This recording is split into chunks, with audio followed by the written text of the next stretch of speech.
you can burn your property, but it is better for you to hire somebody that knows and understands how to do the burn. If you ain't never done it, don't go drop a batch. No, because if you don't understand wind direction, wind speed, the mixing heights, the humidity, pressure, all that stuff takes into factor of like how fast, how hot that fire is going to burn, where the smoke's going to go while you're burning. Because if you start burning and you got low humidity and it's pushing all the air down, the smoke will just roll across the ground and it'll just cover it'll go up in somebody's house or something. It'll get sucked in through the air conditioning unit or something like that. So, if you get smoke damage in a house, you're responsible for that. Hey, welcome back to the Buck Junkie Podcast. We are back at the office today, gentlemen. We ain't at the farm. I had to make a little money today. Yeah, we had some real work we had to do. I had a technical difficulty. Yeah, panic mode set in. Oh, yeah. No, we went to sit down to do our podcast, Tuesday morning, where we normally do it down at the farm. And, I had a dental emergency. I had a crown pop off. I had a bunch of them pop off. You kind of looked at us like, oh, crap. Oh, Jamie was like, what is it? What'd you say? I said, what'd you just spit out, your teeth? And you said, yeah. It was like, I had to take them. It was like one of them little flossy picks. And I don't know what happened, man. It flossed it. I flossed it. I was trying to get that beef jerky out of it. That's some tough jerky. Jerky right off. Yeah, I had to call and get them to get me in. I knew I was in a short time frame window. Now, I don't know if y'all have ever had any tooth pain, but it does not feel good. Like when you got the way they do these. So I've got one, like they had to do a bridge. It's called a bridge, and it attaches to like two other teeth. Well, they have to file those teeth down and put this on top of it where it looks like you got a full set, and that's what I got on the side over here. But I mean, once they expose those to air, you got a short time frame window for your world is fixing to be. We should have busted out the aging chart and aged them teeth like we do on deer. Shit, they said old. I would have definitely been a management tier. There wouldn't have been no trophy. That would be fun if we took that to a biologist or something. How old is this deer? Man, he got to be 110. Damn, what has he been eating? Between you and Waylon and y'all's teeth, we've got some pretty good stories. We have. I thought about that on the way to the dentist. I was pretty much laughing. I mean, you just before is calling the life flight to come down there and get you. Oh, yeah. I wasn't that bad. Come on. Oh, no. Me and Mark has seen that look you had. I know when you look over top of them glasses, we either better get you somewhere or we better calm you down or something finna happen. Well, I'm good to go now temporarily. They got me patched up till my other ones get ready. We all got the easy button. You got the panic button. Yeah. I go from 0 to panic. Sure did. Hey, it beats. Look, I had notes ready to go and everything. So we're just going to talk about what we was going to talk about today. I feel like we're professionals now. I got my laptop in here. What did y'all do at the farm, though? I didn't even put it on the. Let's you just want to start where we're supposed to start. Yeah. Well, the first thing we was going to do news and updates because we got some pretty big news going on in the state of Mississippi. It's big news to me. Number one, they're trying to pass this legislation for this new tag system for deer. It passed, didn't it? I know it passed the House. Did it pass the Senate, or did it? Have y'all seen any news on it? I haven't seen the final outcome of it. It may be happening. I mean, I heard next season they are trying to make like in Mississippi, we've never had a tagging system that I know of. We may have had something where you could report harvest on the some kind of way, but some states you actually get a physical tag, and before you move that animal, you've got to put a tag on it, call it in, whatever you got to do. Well, Mississippi's kind of always been, you kind of police yourself. Yeah. I don't know how I feel about it. I mean, I don't like government regulation and stuff. I mean, I feel like everything's working so far. I mean, I think in a way is if people do it'll be helpful to the, recording kills and things like that, so they can from a management standpoint. But just like anything else, the government gets involved in. I'm sure it's not for that. Yeah, it's going to be some overreach somewhere. Get in there. The more they get involved with what we do, the more they want to tell us what to do. It's the whole like the CWD thing. Yeah, it's a ain't joke. buying it. I think it's that. I think they try. I mean, you see all kinds of stuff, and if you read every post on it you make, you'll draw. Oh, you'll be down deep with the aluminum hats on. Yeah. Don't worry, Jamie finna put his full hat on just a minute. Yeah. So what's your take on it, Joe? You don't want to know mine. Yes, I do. No. Come on, tell us what you think. I mean, I agree. I don't like the government control over nothing, me personally. But yeah. And I understand we do got to regulate and control stuff, but I mean, here's the deal. Like before you get off on that tangent, here's the deal with the tagging. What is the difference in me tagging a whitetail after I harvest it, or me being just as honest when I get my hunting license, it asks, how many whitetails did you kill? And you say 3 or 4 or whatever. I'm going to be honest regardless. The outlaw is going to be an outlaw regardless. So you're not gaining nothing. It's not changing anything. No, it's not changing It's anything. just making more steps for kind of like gun laws. Yeah. It don't apply. The law-abiding citizens getting stuck with all these extra steps, whereas if we get ready to do our license, just like when they ask how many quail, how many waterfowl did you kill, fill it out and be honest and you're done. So I don't know what the point of it is, but it's tax dollars of money somewhere involved. Yeah. The biggest thing I don't like about it is, however long deer season's been in, we have not been on a tagging system. So the honest person that's out there hunting is going to get popped, not tagging a deer or, not tagging it properly or, something like that. So, really, I feel like sometimes, the people that are doing right are going to be the ones that wind up getting punished on it. The most. Yeah. So that makes, but those fines are tax dollars for the government. Yeah. But it's like when we went to Arkansas, I didn't know about not moving that deer. You're not supposed to I knew I was supposed to tag the deer, but it just, we don't do it in our used states. to being it in killing deer in Mississippi. I just walked out there, grabbed the deer, started dragging it, and and the guy stopped and was like, "Whoa, we got to go. You got to drag it back." Yeah. You know what they did? We just had to. They went up there and they said, "Malcom, y'all go down there and get that deer." We didn't. I didn't tag nothing. We threw it up in the back of the side and rode on. By the time y'all got it, I had already filled out the form. We had to go back up where I had internet access. That's what it was. There was no Wi-Fi down there in the woods. So I had to run back up to the camp where there's Wi-Fi and record the deer. I understand it from conservationists, wanting to know numbers so you can make better, laws based on what's being killed, and not from that standpoint. I can kind of see some plus to knowing, but having to make us have a physical tag or do something like that, I just think it's overreach. Yeah, I do too. With the government is, it starts out, they put it out there like it's a good thing, and there's going to be a underlying agenda there that we don't know about somewhere. Yeah, there's a small print somewhere. Now, if they'll refund you your money for your hunting license, if you don't kill one, or no, if you do kill one, because they want you to kill. The whole thing is they want us to kill them. But I think there's a train of thought out there that they want to do away with hunting completely. That's where I think. And so, if we're going towards regulations that's go closer to that, I'm 100% against it. Because that's what I feel like it's our right to be able to go hunt these animals. And we don't own the animals as landowners or hunters. I'm going to pour gas on the fire. But it's our right to go out and shoot some of them. I'm going to pour gas on the fire, and we're finna get Jamie teed off. Ready? Go for it. So this is what I think. And this is out there, and I'm not that far out there, but you try to control what we eat. They know as long as we can go out there and harvest animals, we're independent. Yeah. And as soon as they take that away, guess what? We're not independent no more. 100%. And then I'll let Jamie take it from there.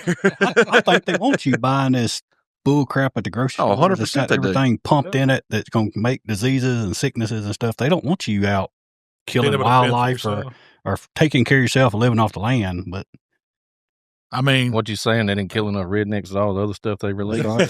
So they're trying to get us. They didn't get enough of us with the COVID. Yep. They're trying to get the whitetail.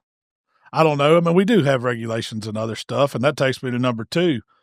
The newest thing now that we are going to have to do is buy a turkey stamp for the first time in Mississippi. Yeah, it's $10 for residents for your turkey stamp, and then it's $100 for non-residents. So, what y'all's thoughts on that? So we have to have a turkey stamp. You've got to, just like a duck stamp, just like a state. Now, this isn't a federal stamp. This is a state stamp, and it should be. I bet it's going to be the same way. You got to call it in before you move that turkey. Well, see, mine, they already have a turkey check regulation. Yeah, you're supposed to already been doing it. I've been doing it for the last 2 years. And it's all app-based, and it's easy, and it works fine. I did 2 of them last year. There was nothing to it. Me and Jamie ain't done it yet. We're outlaws because we ain't pulled the trigger. But, this one seems like it's just a straight money grab. Another reason to give some money to the, state. So, I don't know.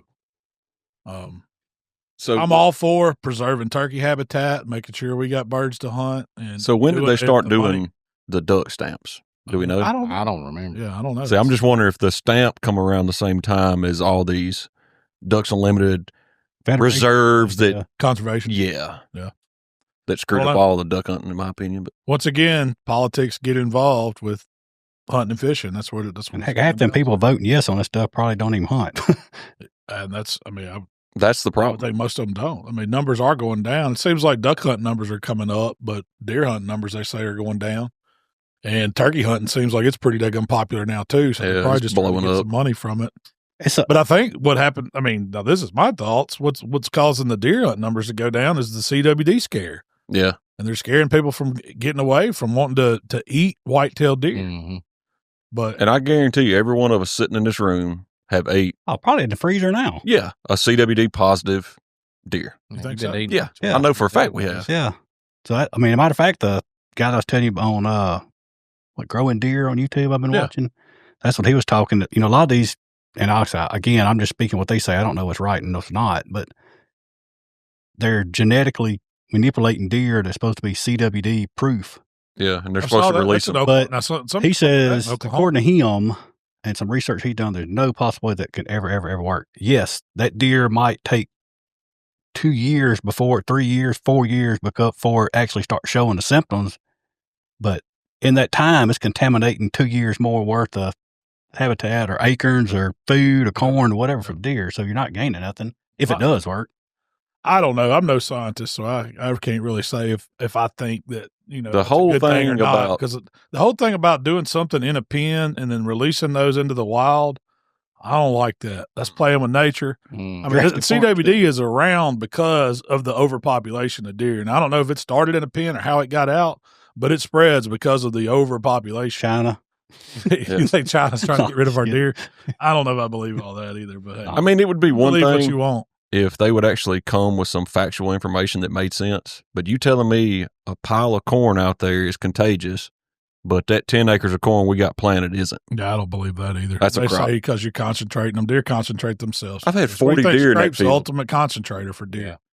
They do everything they're going to do in it. I've seen them lick it. I've seen them, you use the bathroom in it, whatever you want to say. They do it all over the woods. So they're constantly concentrated. They're animals they're social animals. You look at a group of does and the groups of bucks and they stay together. And I mean, that's the way the animal is. So overpopulation is the thing, but I don't think the eradication is the right answer either. I just think it's going to be there. CWD don't kill the young ones. Every one of them that die, you can't say they die from old age. It takes it years before it destroys the brain to where that animal dies, but it doesn't die from that. It dies with complications of something else. Well, the lifespan on deer ain't that long anyway. I mean, not in Mississippi, it ain't. We got a year and a half. 4 point or bigger. Yeah, that's right. As like good old 11 points, Jack. Ted Nugent said, no deer has ever died from CWD. Yeah, that's true. Everyone they've test spotted, they killed. Mm-hmm. So it was already dead. Yeah. How do you can't prove they killed it? Yeah. That 350 Legend killed it, but I don't know that CWD did. So I don't buy the overpopulation thing. Overpopulation, sickness comes with overpopulation. This is my theory on that, though, is as humans, we developed so much land and compacted the deer to that one location. Yes, that same 200 deer were spread out over X amount of acres, and we developed X amount of acres or subdivision. Then, now it's overpopulated because we did. It's not the deer. Yeah. I honestly don't think that the insurance companies, which they're so involved in politics, is ever going to allow us to stop hunting. No. Because in Mississippi, I know it costs them millions of dollars a year over cars. Yeah, but you don't think they'd rather the government come in and kill all the deer and not have to worry about it? Yeah. No payout. They're going to start on the squirrels. Squirrels are out there working for the insurance companies. I saw one of the Allstate squirrels. He's standing out there progressive. Jump out in front of them. We need to start throwing some frozen turkeys out in the middle of the highway. I said, I hit a turkey. Oh, we need to kill more turkeys. Come on. Up that bag limit. Yeah, up that bag limit. No, but that's about all I had for news in the day. But we're going to talk about on the ground and what's in the freezer. I just wanted to give shout outs to some folks. Y'all, anybody want to take those on the list? Man, go for it, Malcolm. Roll on. The first one I saw was Nicholas Ingram's wife. He posted it on the community. Appreciate that post, but she got a big wide 8. She killed pretty good. Good looking Alabama 8-point. Oh, yeah, I did see that deer. Yeah. That's good deer. And then, Mikey, what's next? Sean Spears. He had a good season with some good-looking stud Alabama bucks. He had one that looked like it was a cow. Yeah. That one was freaking huge. Oh, was that the two that was side by side? Yeah, there was that one that was fat. There was a big fat deer laying on the left. He had a nice rack, and then there were 2 other deer laying over here. Did he ever post the weight on that deer? 200 something what he said. But man, it was a big deer.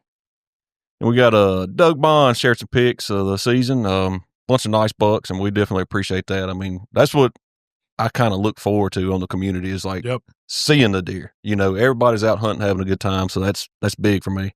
Heck yeah! So we appreciate everybody that's sharing photos on the community. We do have our contest going. Mm-hmm. We call it our corkboard contest, but what it is, wherever at your deer camp or wherever, if y'all hang up pictures of what you shot, we just want to see the collage. We want to see that area. So just snap a picture of it with your phone, share it on the community, and we're going to pick somebody. I don't even know if we've got any that shared yet. But I haven't seen it yet. Y'all jump on there and share some. We're giving away some more cool stuff. And it could be anything deer camp. It don't have to be deer picture. It could be bass. What's on your board? Yeah. Y'all got a board at y'all's camp or at your house or wherever you hang out. Show them pics. It could be somebody else's board. I don't care. How'd Michael's duck hunt go? Oh man, so you know, Jamie does a lot with the Arkabutla physically challenged hunt. Well, Arkabutla Corps of Engineers there, they do hunts for youth as well. And these are like in no hunting restricted areas out there around Arkabutla Lake.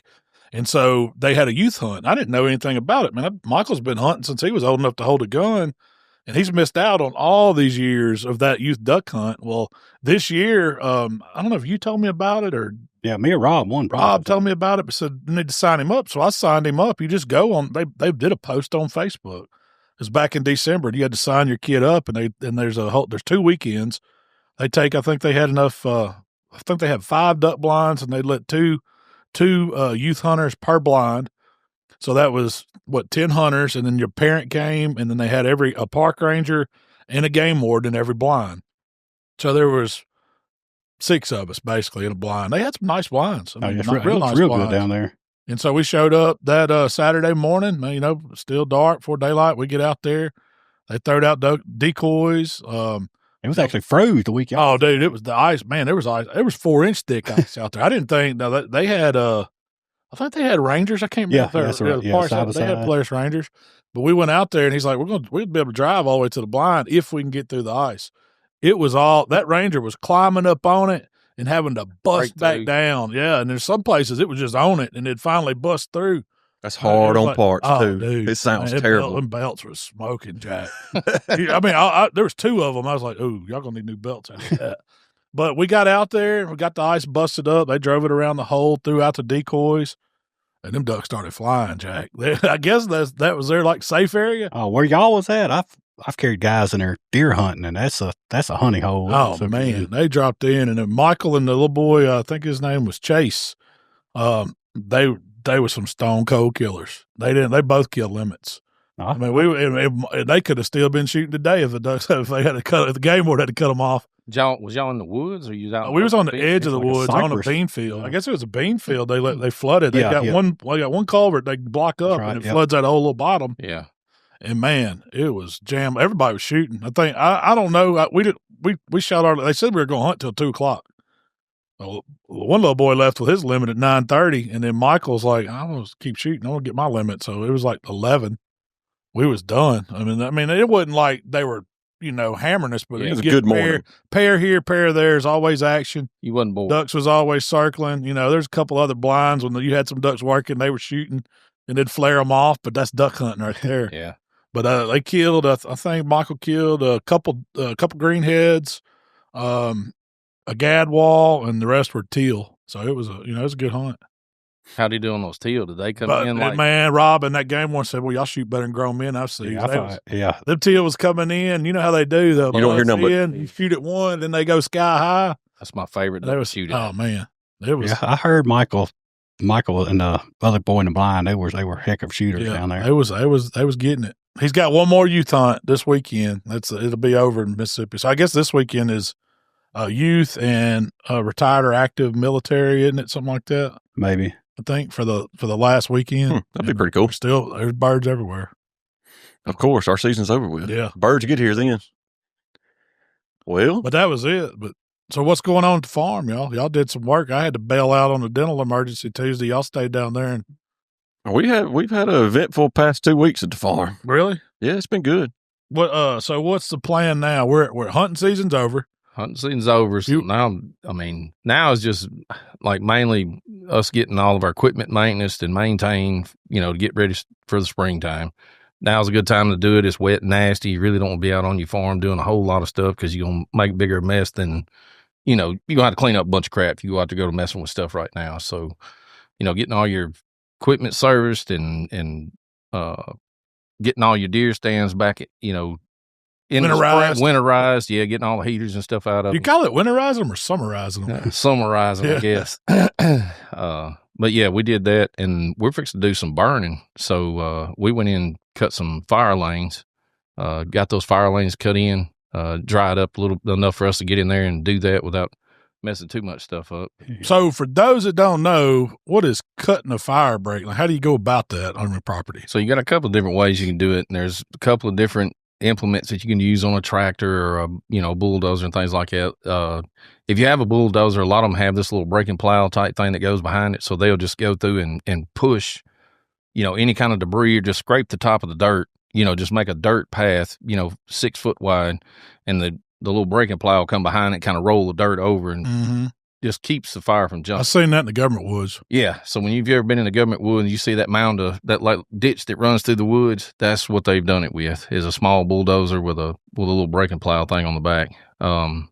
Like with us, we don't have a bulldozer, so we utilize like the discs, our tiller. We've got the skid steer now, so with the forestry mulcher, and we utilize those 3 pieces of equipment to cut those in. So mainly what we're doing is we map out what we're going to burn. We do a burn plan. You got to do that. Do you have to do that? Do y'all know? You don't have to, but it covers your butt if something goes wrong. Yeah, if you don't mind getting in trouble if it gets out of hand or something like that, or you smoke up somebody's house or something, it's on you to burn somebody's woods. Yep, pay for that stuff out of you. So how does that work? Can anybody burn their property if you want to, or do you have to hire somebody?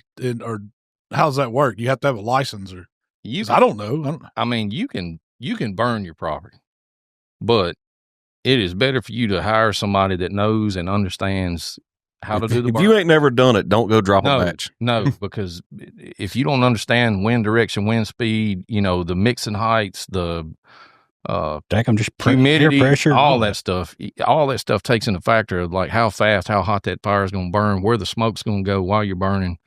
Because if you start burning and you got low humidity and it's pushing all the air down, the smoke will just roll across the ground and it'll just cover it'll go up in somebody's house or something. Mm-hmm. It'll get sucked in through the air conditioning unit or something like that. So, if you get smoke damage in a house, you're responsible for that. I mean, that I don't know that that's ever happened. I'm sure it has, but the main thing is the fire getting away from you. Yeah.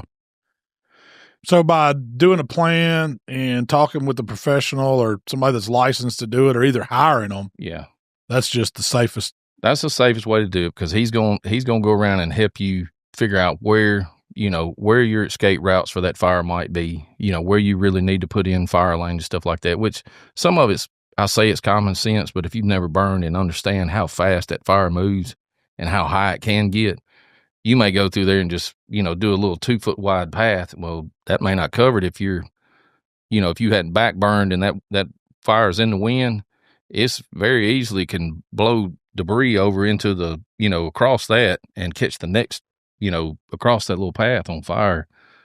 And now it's out of control. Oh, it's in the wind. So it's gone. It's moving as fast as the wind will blow. I mean, I forgot what we were quoted per acre, but it was a whole lot cheaper than paying to repair somebody else's forest. That's for sure. Yeah, that's what I was going to ask. What could people expect to pay somebody? Do y'all remember what it was? So we've got in the state of Mississippi, there's different programs and stuff that as a landowner you could sign up for. And what those are designed for is to help the landowner recover some of the cost associated with doing a prescribed burn, because it's good for the forest, the habitat in the area. And so the government wants you to take care of your habitat and do things to improve it. That's right. But they also would rather you do it safe. So they're trying to help you recover some of that cost. Yeah. So with us, I think it's like, they call it, what's that program? Fire on the 40. Yeah. And so it's designed for smaller tract landowners to have a way to get some money back. So with us, I don't think we're burning. I mean, we may have, is it even 100 acres or is it? We're going to burn? Well, yeah, we might be a little bit more this year. Our fire plan is 200 acres. 200 acres? Yeah. But we're not, with the burn plan, you put in more than what it's okay to put in more than what you're actually going to do. Yeah. But putting in less, just say you can't go over. Yeah. Yeah. You don't want to go over, because now you're liable again. Yeah. In your plan. So you always want to plan for more area. Plan for more area. Do less. That way you're covering yourself. That's right. So it should be, according to this, between $10 and $50 an acre on average, but average per acre is $25 is about what it is on average. Well, if I remember right, the way they did this program is they're going to help you out with 75% of the cost up to $26.75 per acre. For 75% of our burn plan. So is what it should be. And they give you months, like I think you get 24 months to do the burn or something like that. I can't remember exactly how that read, but I don't know because we have to reapply every year. Yeah. So, we applied last year. We got selected. We applied again this year. Do we get selected again? We got selected again.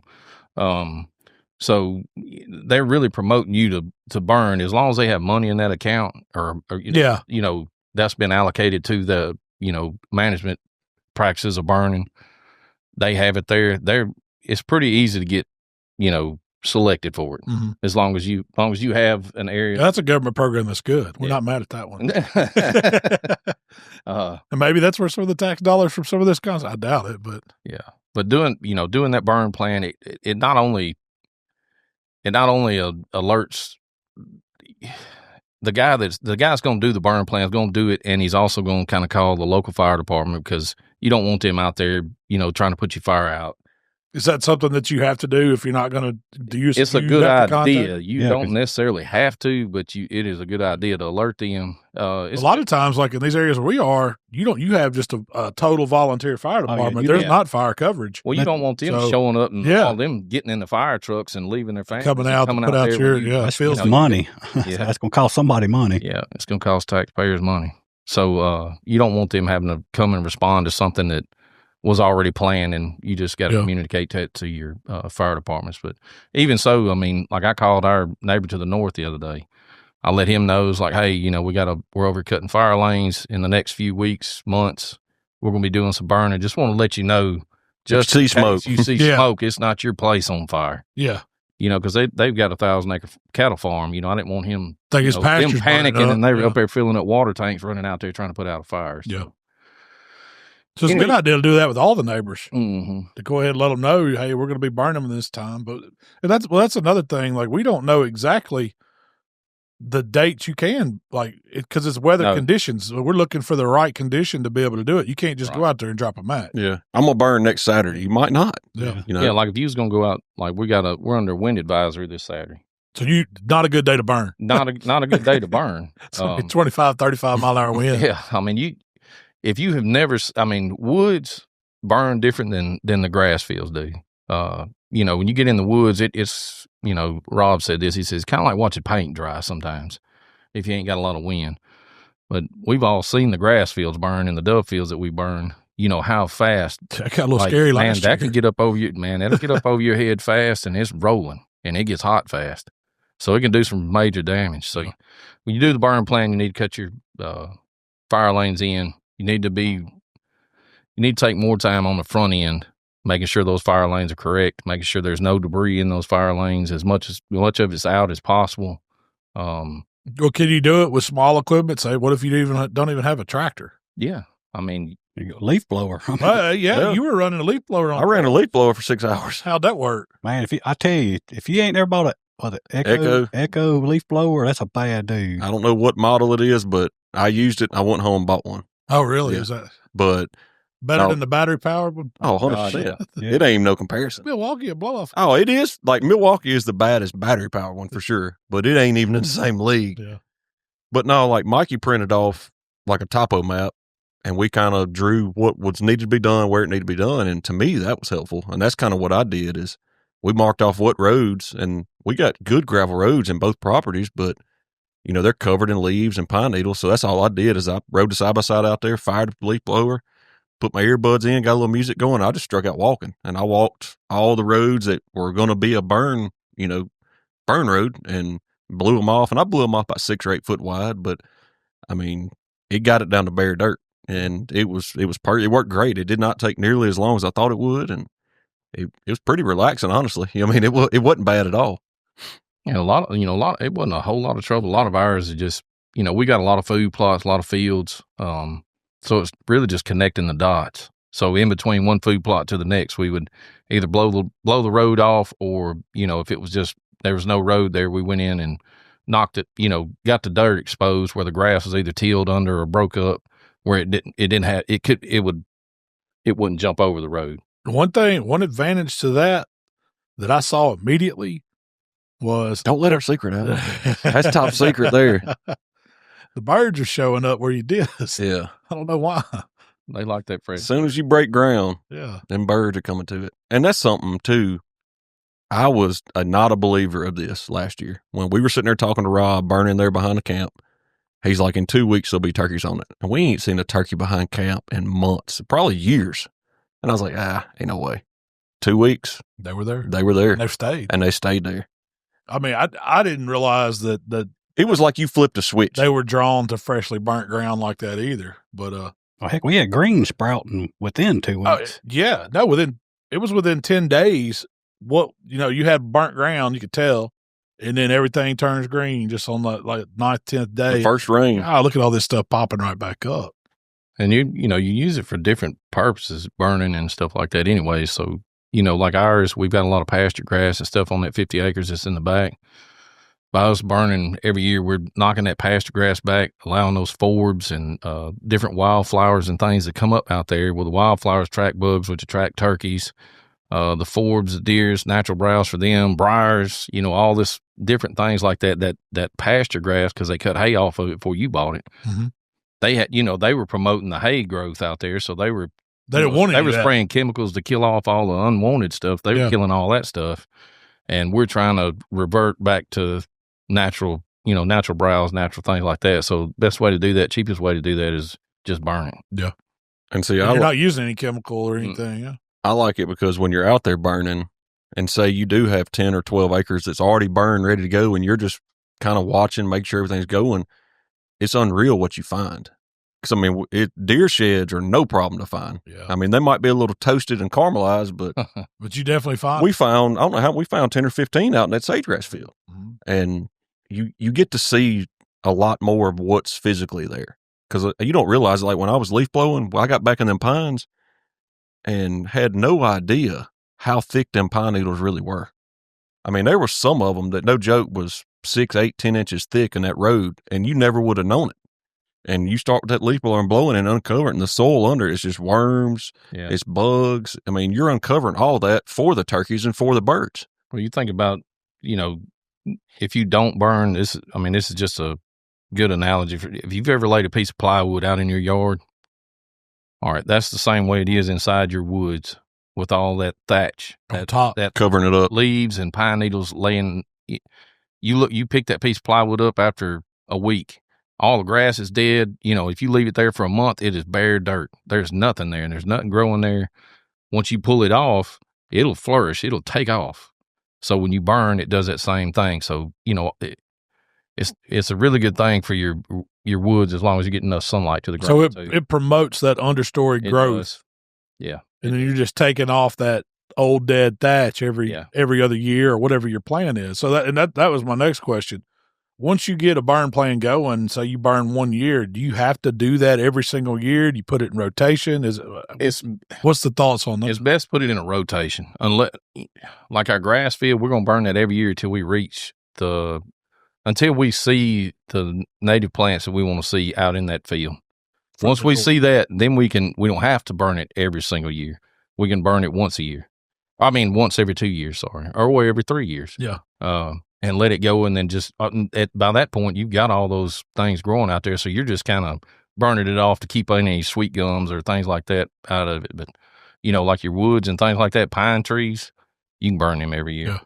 So you and Will kind of took the disc and the tiller, and y'all broke ground. Y'all basically turned up fresh dirt. Yeah. Jamie, you were with the mulcher, which is not a tiller, but how did that work and how well did that work? Because you were on a road we wouldn't want to disc, because that's another thing. That's the reason we were leaf blowing, is we don't want to disc the roads up and get them all rough again. And then same thing with Jamie, is like he was just kind of bumping around the edge, but did it do what you thought it would, or what'd you think on that? Yeah, some areas done pretty dang good, and pine needles, I would say, done the least productive. I mean, it mulched them up, but it threw them right back down. The other part with the grass and around the edge of the trees, it did all right. You had to go backwards the whole time. Yeah. It's good at busting out windows, ain't it? Yeah, it will. It'll blow a window out of a tractor. We had a rough week. Rough week, man. I told Will it was his fault. It blew the window out. He had some old rap music going in the tractor. Blew the window the bass turned up, out. John Deere bass going. He had the bass package. I imagine it scared him pretty good. It did. Guarantee it was loud. Well, our main thoughts of today, we're going to talk about our bison adventure. This is Throwback Thursday because this has been a minute. Yeah, because me and Martin, we went on a bison hunt. What was it, about the first week of December? Wasn't it? It was unseasonably warm. Luckily, when we left to go to North Dakota, and we were just right outside of basically Bismarck is where we were. I don't think the lodge was. We were with the Rolling Plains Adventures Hunting Lodge. They do upland game birds. They waterfowl, do ducks, geese. They do deer. They do bison. They don't do deer right now. Yeah, because they were in the blue tongue. Blue tongue wiped them out. Yeah, and it's free range. Yes, free range. I mean, I guess you call it bison. It's pasture. Bisons are free. Right? I mean, it's not high fence. It's not high fence. Yeah, no, there's no high fence. I mean, it's a big farm. I don't know how many thousands of acres it was. It was huge. It's what did he say? What did he tell us? 20-something? 20. I think the one. I want to say the one where you harvested yours was almost 40. It was in that ranch. Massive. Yeah, you can't imagine. Like we had to go under fences and over fences and through stuff. But it was just pasture fences. The bison. Yeah. Yeah. But so we get up there. We fly from Memphis to Bismarck.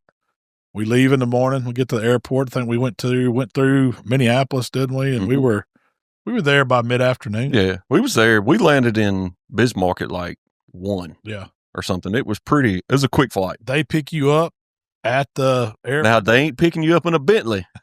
What'd they pick us up in? Man, I ain't never seen a Dodge beat down so bad. And get the wheels run off of it. I think a bison had done flipped that thing through it 3 times. Like just rolled it. It's 6 of us, and he pulls up in a crew cab Dodge, including the driver. Yeah. And we cram in there. And we got and he had just drove through the tundra, it looked like. Yeah. But yeah, so we crammed it. Me and Mark and the guide rode up front. I was sitting on the cup holders. Other 3 guys was in the back. And he stopped us in the Arby's and said, "Y'all want something to eat?" No, the other 4 guys was in the back. I was at 4 in the back. Yeah. And we got us a roast beef sandwich, and we beef struck cheddar, out and went to the lodge. So, what was the first thing you thought? This lodge was.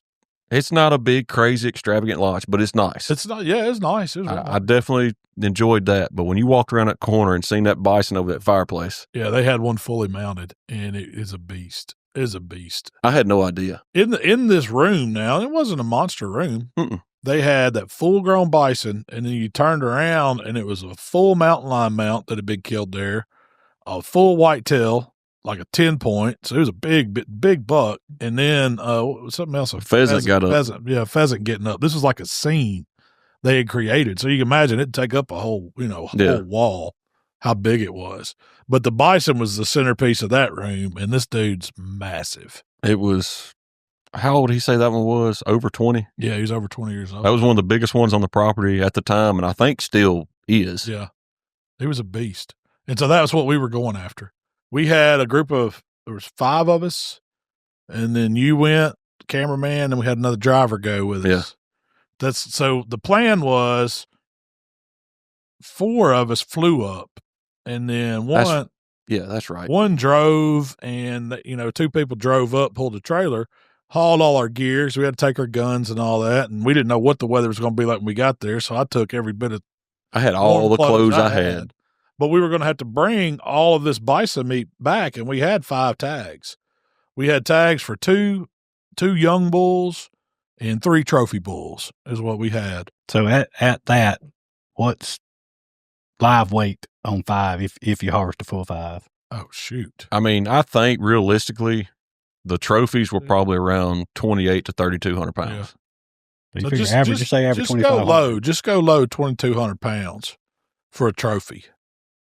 That's 6,600 pounds. Yeah. And then the young bulls were like 1,200 pounds. Yeah. That's another 2,400 pounds. That's 8,000 pounds live weight. and that's a low estimate. I think the biggest one that Murphy killed was, I think he was 3,000. Yeah, he was a stud. That son's head was 500 pounds. I tried to move it. You just don't realize how big these animals are. And how aggressive, how just, I mean, they're athletic. You think of it as a big old goofy cow. No, run 40 mile an hour, jump a 7-foot fence. When he told me they could jump a 7-foot fence, I was like, holy smokes. Well, we watched one. Well, we didn't get to see it because we were chasing him, but the other guys watched him clear that barbed wire fence like he was just walked up to it and stepped over. Yeah, he was just regular stride. Didn't even think nothing about that. But so we get there to the lodge. They've got dinner for us and all that. You get your room. Me and Mark, it's mostly set up for 2 people to a room. Yeah. The accommodations you would need. Nothing fancy, but it all worked out, functional. Then they always had an open bar, whatever you wanted. You were the bartender. You were your own bartender. You go back there and make drinks. But I spent most time doing that, playing bartender. But this property also, they own a brewery where they're making beer, and they do like weddings and different kind of events. They've got an event space there. Big, beautiful barn. So they gave us a brewery tour, and that was pretty impressive too, just seeing the brewery. And they had a couple of those beers on tap inside the lodge where we could, you drink all that you wanted. And then you could go to bed, get up and hunt. The cool thing that I thought was neat about this place at Rolling Plains is the family history. Yes. So I'll butcher this, and I'm sorry if I do, but basically the gist of it is originally this family come over on the Mayflower, and they were British spies. Is that what it was? Yes. The Dones. Is that what it was? They were British spies, and apparently a bounty got issued for them. 2 of the brothers got killed. 1 escaped to Canada and come back and started the ranch, if I understood correctly. It was something along those lines. Wasn't there some outlaws in there or something? Oh, yeah. Where they were doing, it was almost like some Jesse James type stuff. I'm pretty sure it was a lot of sketchiness going on. I don't think you messed with them. No. Up there. But super, super beautiful place. They're cool now. They're not outlaws. Yeah. No, they're super cool. They quit using trains. They quit robbing trains, started raising buffalo. And then plus this ranch actually had one of the Buffalo Drive cliffs. The jump where the Indians would run them off. Yeah, he showed us a buffalo jump. That's insane. And that's where they I don't know how American natives ever killed these animals, the big ones. It's amazing. But they would herd them. I guess they would get on horses, surround them, and get them going towards just one cliff. And them jokers would just go off the edge. They didn't have nowhere else to go. Yeah, there's very few movies that show how they, showed them running up next to them, shooting them with bow and arrows and stuff like that. That's really not how it went down. There ain't no. They may have, but their main thing was, driving them over the edge of the cliff or something of that nature. And we talk about these animals being resilient and tough. When I sit there and watch the first day when Ben shot at 200 yards, perfect shot on one of the matures. It wasn't a trophy. It was one of the smaller ones. Nailed that bison on the shoulder, and that dude didn't even act like he was hit. No, you would have thought a mosquito bit him. Like, he didn't even scratch. And soaked it up. And some of this was not on the video because we tried to be as polite with ethical. Ethical as possible, because this is a big animal and it takes a lot to harvest one. Yeah. Well, when it soaks up 5 300 mag rounds, it's pretty dang tough. Pretty tough. And when I'm talking about, you couldn't take a sledgehammer and hit a bass drum no louder than what it sounded like when it hit some things. You can hear it in the video. Oh yeah, it is just doom. I mean, it is crazy how loud it is. I'd never seen nothing like it. And this was on the first day. So the first day of the hunt, they can't do 3 trophy bulls. It says it's too much. Can't process them. It's too much. But they could do the 2 juveniles and 1 trophy. So we kind of had to, amongst ourselves, pick who was going. But Ben and John, they had the young bull tags. And the reason why I don't even think they had like 5 trophy tags. He's like, this is all like they control. They're trying to manage their herd, so they're only taking out animals that need to go. So hold on a minute. How did y'all draw tags? You don't draw them, you buy them. But how did the boys get selected to kill the little ones? That's what they paid for. That's what they paid for. Oh, okay. No, you decide by how much you're willing to pay. No. But when I got asked to go, the guy was like, there is still 1 trophy bull, but that's all, we're going to be numbered out for the year. We don't have any more of those that we're going to sell this year.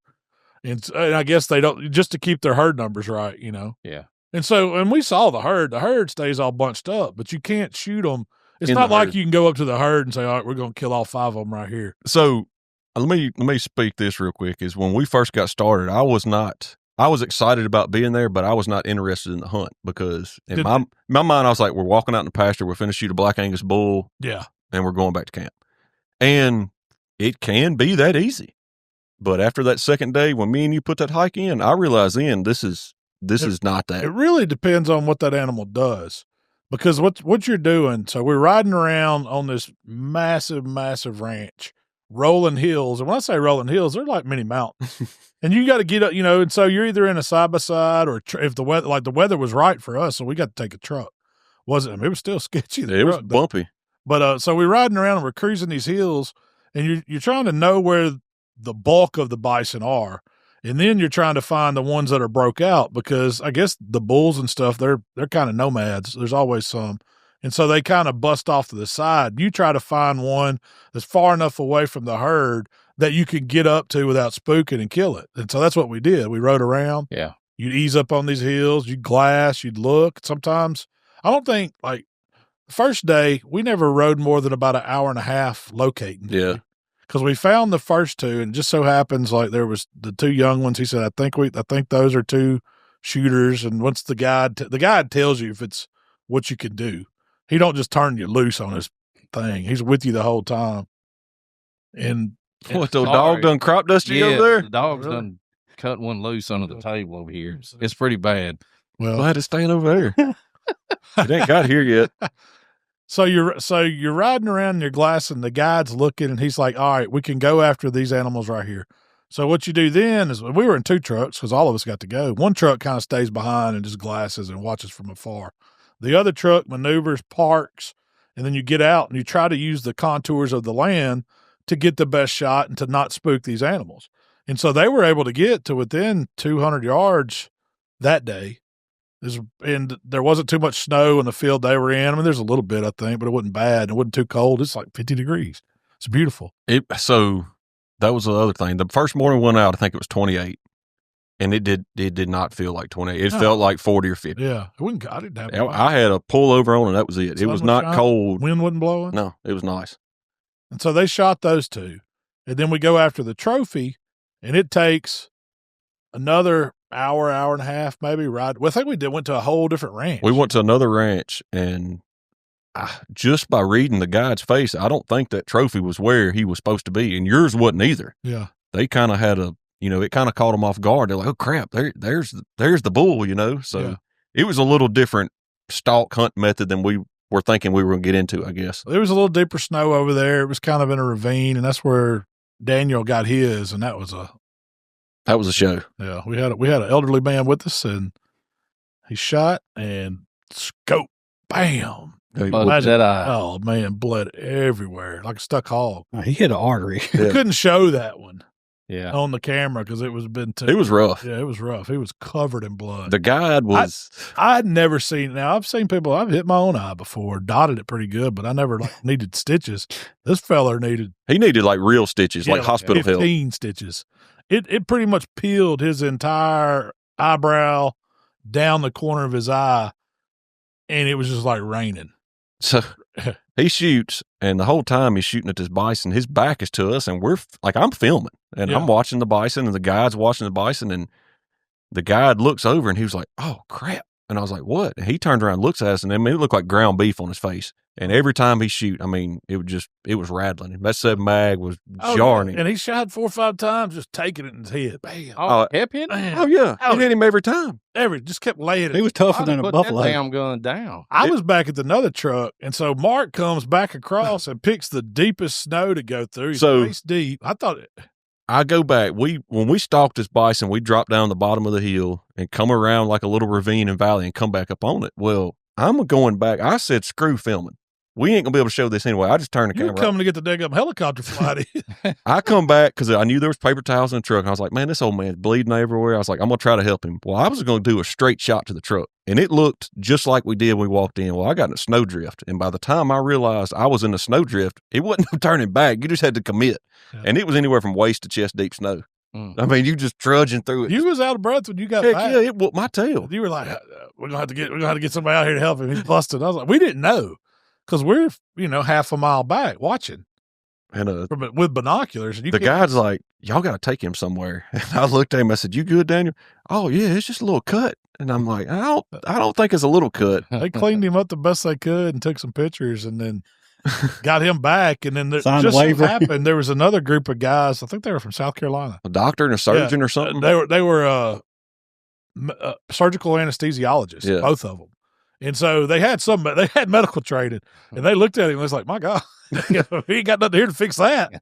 And I was like, what can we do? He didn't want to go to the hospital or nothing. They sent us they said, go to the pack out list. Go to the drugstore and get this list. And what was it? It was, some of them was like the butterfly stitches, and the other one were the ones you can cinch up. Yeah, I forgot what they call them. Zippets or I don't know. Zip stitch. It's got little metal barbs, and you press it in the skin, and it's a stitch. Yeah. So they cleaned Daniel up later on and put them things in him. When I say this old man is the toughest old man I've ever laid eyes on, he's laying there in the couch. And now he may have had a little liquid courage in him by then. And the doctor dude said, now, Mr. Daniel, this is going to hurt like hell. And he said, just, if it starts hurting, just tell me to stop. And the guy starts pulling all this stuff and cleaning it and scrubbing that cut and cleaning it out. And he said, is it hurting? And Danny said, oh, hell yeah, it's hurting. He said, I need to stop. He said, oh, go ahead. You all right? He ain't flinched. He a tough joker, man. I ain't lying. And he was fun to hang out with. By then, the whole inside of his eye was solid black. Like his eyelid done puffed up so big, it done closed his eyes shut. Yeah. I mean, it whooped him. He trooped. He went the next day. I guess he watched this. Yeah. Better be glad I wasn't there. I'd have fixed his ass up. You had him. Oh, yeah. A little peroxide, some Vaseline, some duct tape. He'd been good to go tomorrow. Oh, I had liquid bandage in my little bathroom bag. I keep it with me because I use it at barbecue contest if you cut yourself. Yeah. And I said, here, Mr. Dan, I said, take this liquid bandage. I said, just be careful. I'm pretty sure he glued his whole eye shut. It was liquid bandage all on his cheek. The bathroom looked like a murder scene. Yeah. I went in there. Poor little housekeeping girl. Me and Mark got to talking to her. Or no, she wasn't housekeeping. She's the one doing the cooking. She was a cook. She was cooking that night. So he was like, is he okay? In the kitchen. She's like, what happened? Is he okay? Because she went in there and there's blood everywhere. It's all over the light switch, the walls, the floor, sink counter covered. He bled like that deer you and Michael shot in the snow. Like, for real. You could have trailed him, no problem. No problem. But, and so that was day one. And then by then, I was fired up. Oh, yeah. This is a good time. And I didn't know what's going to happen on my hunt because it's my turn to go the next day, me and Mr. West. And so we go out there and so we were riding around and we checked all the spots. We found the herd and all that and rode around. Couldn't find a solo bull. Couldn't find one. And he said, what'd he say? We got one more hill. I know we'll see, if we get up on top of this one, we can see a long way. It's a high point. Maybe we can find one and then go to it. Yeah. Well, we get to easing up this hill to crest it. As soon as we do, that joker's standing on top of the hill. Like 10 yards. 10 yards from the hood of the truck. And so he throws it. The guy's like, oh, man, what? And he throws the truck in reverse and starts getting back down this hill, making sure he don't hit the truck behind us. And I'm going, I'll shoot that one. Right there. I was like, yeah, I saw what they did yesterday. That's mine right there. I'll shoot him. So we jump out. He's like, all right, we're just going to jump out, get our stuff, ease around the hill, and he'll be right there. And this is going to be simple, easy. Mark's got the camera, all the gear set up. I'm mic'd up. It's raining and snowing. It's raining, sleet, and snowing. The weather's done changed on us. It's cold this morning. Cold. And so I'm like, I got an easy one. This is all right. Well, we get out there and I get my gun. We get the tripod and the camera and all the stuff we got and the microphone. Here we go. And we take out around this little hill and there ain't nothing to it. We ease up on it. I don't know. It took 5 minutes? Yeah, 5 or 10 minutes. It wasn't long. You can imagine it wasn't long. No bison to be found. And that joker took off. He was gone. Oh, you could see 3 miles from where we was at. Yeah. And there ain't a bison in sight. Yeah. And the guide's like, well, there's a big, beautiful ravine with like a little river down through it. It was down to our left of the hill we were on. And he said he's probably going to come down the hill and come up through here. And so we'll see him if he does, and I know how we can get back around to get to him. And he said if he didn't go that way, I don't know where he went. Well, he never come down that way. And finally, we saw that joker. And he looked like he was a mile away. I don't know how far he was. He was probably 500 to 600 yards easily. Easy. Before we saw it, and he was headed the opposite way of us. He doesn't seen us. And they say when they see you, that's the hardest way because they're gone. They ain't going to stick around. And they can't, my understanding, they can't see good. They just see movement and shadows. Like they're not like a whitetail with laser eyes. So that was the thing is once you get in line, if we all move together as a group, It don't spook them as bad. Yeah. And so the guide said, we got to go at him right now. We got to go at him. And I'm like, all right, great. Let's go back to the truck. Let's go. He's like, no. He said, no, we got to go at him on foot, single file. And I'm like, okay. You done committed now. It ain't no turning back. Yeah, because the truck's, it's on back down the hill. It ain't far. It's probably 100 yards at that point. Well, we start in after this animal. And we're going down hills and slipping and sliding. And we come to a fence, and he's done jumped. And I have to roll under the fence. We go up 2 or 3 more hills. And the closer we get to him, the further. Every time we make 100 yards, he'd go 300. And just kept getting away and kept getting away. And finally, we caught one hill to where he's like, if we get around here and duck around, maybe we can get around him. Hang on. Now, when we start this, the guide looks at Malcolm and says, what's your shot? And Malcolm's like, man, I'll shoot 200. I'm comfortable with 200. He said, okay. So go ahead. Yeah. So we keep inching along, going under the fences. We get up and we finally come up a hill and the animal stopped. I don't know why. Because another fence. Well, there was another fence, yeah. And he was like, he's going to go over that one, and then we're going to have a hard time getting him if he gets over that one. And so he said, let's go. So we went fast up this hill, and he said, I think it's about 290, 300. I think it was your first shot was like 325. Yeah. And he said, can you shoot that far? I said, yes, I can. Right now, I can. It didn't matter if it was a mile. I was fixing a lot. You wanted to shoot, and that jugger would tear out. I was through. Chasing. I sounded worse than he did. Like, that thing wasn't even out of breath. I'm huffing and puffing and going up and down hills. And so, we throw the bog pods out. I don't even fasten my gun in or nothing. I lay it up there. And next thing I say, I got to calm down. So I have to take me a couple breaths, try to slow my heart rate best I can. It's probably 160. I don't know. But I squeezed one off and hit him. And it didn't even, you could tell it hit him, but it didn't phase him. He took a step or two, but it's not like a whitetail or anything you see on TV to where you shoot the animal and the animal tears out. Yeah. They don't. No. They don't even. Yeah, they just take it. They just take it. And so the next one, I think I shot him a little low, hit him in the leg, because you could tell he kind of lifted that. I don't know where it went through. It was close. And then the next 2 was drilled him. And that's what set him down. The fourth one laid him down. Set him down on his haunches, but that jerker wasn't dead. And so the way these hunts have went in the past, when you get them on the ground, the trucks come in, everybody eases over there. You have to usually dispatch them, Sometimes that's how it goes, depending on. And I was shooting 300 Win Mag, big bullet. And so the guy's like, no, y'all can't bring the trucks over here. We got to walk through it. So 300 yards, here we go. Down a hill and up a hill again. We get up, because we're shooting hill to hill. Yeah. It wasn't Yeah. And so we get over there. He's like, all right, I want you to put one more in him because the thing's just looking at us. He didn't get up and run or nothing. He's hurt. And I shot him again, and he didn't fall. He said, he didn't even flinch. No, didn't even flinch. And I'm talking about from me to you. And he said, shoot him again. Shot him again. Did he? No, he fell over that time. So he laid over that time. Went 6 shots, 2 of them at point blank range. So this bison laid there on the ground for 2 or 3 minutes, stiff. In our opinion and everything, he's out. He's done. This animal is dispatched. And I go up there, and I'm up there by it. And what he would do, which is pretty slick, is the guy would go up there and touch him on the eye and see if he blinks. He didn't blink. He's like, oh, he's good. He's like, help me stand him up. And I go to grab him to stand him up so we could take a picture. He stood up on his own. And I got away from him. Quick. And I didn't have but one more bullet. One bullet. That's all I had. He said, come around here quick. Put one more right here. And I said, all right, here we go. This is it. After this, we're swinging. I ain't got nothing to shoot with. Left all my bullets. What animal have you shot 7 rounds of a 300, 30 caliber bullet and it not put it down? No. And not a single one was really a bad shot. That one was a little low, but it was not a bad shot. Oh, no. They were all in the heart, in the chest cavity. Not one bullet passed all the way through. Not one. Out of all 5 hunters. Oh, yeah. The only one that did was John's, but his was a high spine shot, and anybody's would have passed through. It didn't kill the animal when he shot it. It just knocked him down. And broke his back, but he still had to shoot it 2 more times because he was shooting a 338 Lapua. He had to shoot it with the 300 Win Mag 2 times to dispatch it. And it was crazy. So at that point, I was like, oh, man, I can finally catch my breath. Because I didn't know if I was going to have to run, and I knew if we had to run, I didn't have no more bullets. He was getting caught. I was going to be the one that the animal was going to get. You just got to outrun the slowest guy. Yeah, that was they already had a plan to kick me in the shin. I'd have been dead. But so I was like, wow, finally, man, the truck's coming. No. Everybody else got the trucks, got all the pictures, group pictures. It's sleeting, spitting snow. all right, we got to walk back out. Trucks can't get over here. I was like, what do you mean the trucks can't get We're over? fenced in completely. There was no gate where we were at. Yeah. In order for the truck to get to us, they had to go all the way back out to the main highway, go down to another road, and come in from the backside on another property. I could have rolled under another fence. I had to walk Just down a mile or two. We walked another 1.5 miles, 2 miles out, went through another fence or two, and made it back to the truck.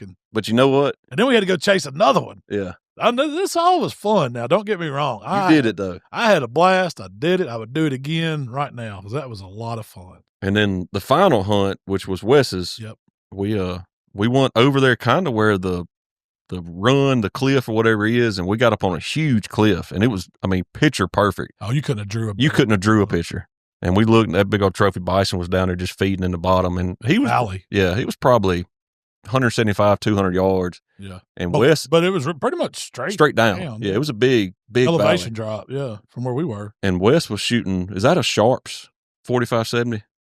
A rolling block 4570? I don't know, but it was an old school 4570 bull barrel, beautiful old gun. And he had loaded these rounds himself, so he had a lot of skin in the game.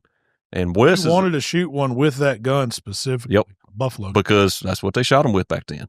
And he got up there and we ranged it. He got on it, made a great shot, and the same thing. Like, it knocked it down, but that was it. He got back up and it took 5 shots with a 4570 to kill it. And I was impressed with how well the 4570 performed compared to the 300 mags. And because that's a more modern round than what the 4570 is. You expect it to be light years better, and honestly, it wasn't. No. It didn't kill him any better than the 4570 did. Yeah. But they're just a tough animal, man. Very tough. His we did get to drive to and do all the stuff and take pictures and all that. So Wes still couldn't believe that he was sitting where he was sitting and they was sucking it up. He was shooting. He was like, God, it ain't even fake. And then he'd shoot again because, God, can you believe that? It's unbelievable to shoot at something when you know what kind of damage a round like that does to something. Especially coming from Mississippi, we're used to shooting something and just breaking it down. Yeah. And you go up to an animal like that, I couldn't imagine like one of those big Cape buffaloes or some of those African giant animals over there, what it would take to break them down. And I ain't got a gun that's ready for it. I wish we could have showed the whole video, because for somebody that will appreciate the animal and understand what was going on, it would have been one of the best videos we've ever released. But if you had somebody watch that video that did not understand what was going on, it was not going to go over well. So the video we got it's edited down. You get the gist, but it's not raw footage, Made the best of it. It did. I thought the video turned out real good. I did too. For some inexperienced video guys. I didn't have a clue what I was doing. The cameraman did a great job. Didn't have a clue. And the editors did a great job too. If y'all would have heard what it sounded like me breathing, you'd have said, that man ain't going to make it. But I did, and we got the meat back, and that's a whole nother story about the processing. Yeah. So we'll probably we'll save that for processing talks. I got some guys I want to get on here, man. We've got 2 local great processors here in Hernando area, but then we met a guy that come up and process, and we mentioned it, I think on the previous podcast, but it was Redemption Meats. Redemption Meats, and they're mobile processors. They got a kill trailer and a processing trailer. It is really cool what they're doing, and we're going to try to get him on, but we'll talk a little bit about the processing next time. We'll save that.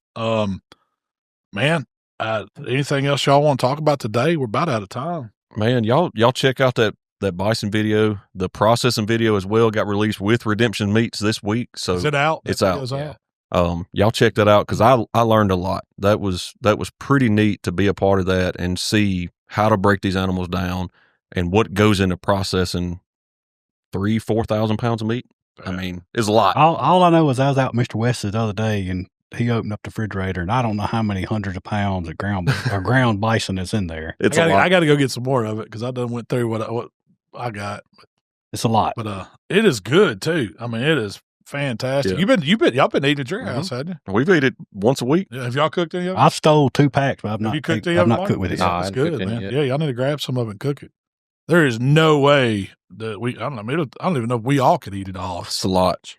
Mikey, what all we got going on outside as far as they got the Beast and Brews coming up? Yeah, Beast and Brews is coming up March 1st. What is that? So that is a wild game competition in Senatobia. In Senatobia, it's put on by the Chamber of Commerce in Senatobia, and you pay per category. You know what you want to cook in. I think they got like 9 categories. Everything from they got like 2 drink categories: Bloody Mary and a margarita. I think best booth. Yeah, best booth, a dessert, an appetizer, and then they have fish, fowl, big game. There's a couple of different ones that they have that you can enter in. So, and it's a good time. I mean, there's a it's not a huge crowd of teams out there. You know, probably maybe 15 teams or so. Yeah, it's a good time. There might have been 20. I mean, it's under 20, so it's not. It's not a huge contest. If you think you can cook some wild game, you probably go out there and do pretty good. A good place to try your hand. Go on out there and get at it. Because what's the categories? Y'all remember? I can name one. Oh, shoot. I was thinking something totally different. I was thinking about the brew part of it. I wouldn't think about the beast. But they have local brewers out there set up. I think they have tents and different things like that away from just across the street. But you can go over and try some local beer that they have available down there. We'll have some more information on that next week because I know it's in March, isn't it? March 1st. March 1st. Right. We'll keep reminding folks they can get in that one. But and we got our next giveaway live. The next giveaway live, we got you already talked about that earlier when we came into this. So get a picture of your cork board, post it under that post that we have on the Buck Junkie Outdoor Club, and we'll select a winner at the end of the month. All right. Well, hey, that's going to do it for us today. Mark, take us on out of here. Man, we appreciate y'all listening. Y'all stick around this year. We got some good things coming up, and it's going to be a good year, and a lot of content's going to be coming. We got some great companies that we're able to work with to help with these giveaways, so y'all don't want to miss it. So. And look for you and Jamie at the NWTF. Come see us. We'll either be at the Gorilla booth, the Trent Ellis booth, the Monarch Blinds booth. Well, who knows? We're going to have a good time, though. At the NWTF in Nashville. So if y'all are there, make sure y'all take a pic, share those pics, see Mark and Jamie. Yeah, we probably ain't near as cool in person as what y'all think we are, but we had a good time, though. But y'all come see us. All right, well, we'll see y'all next time. We're gone.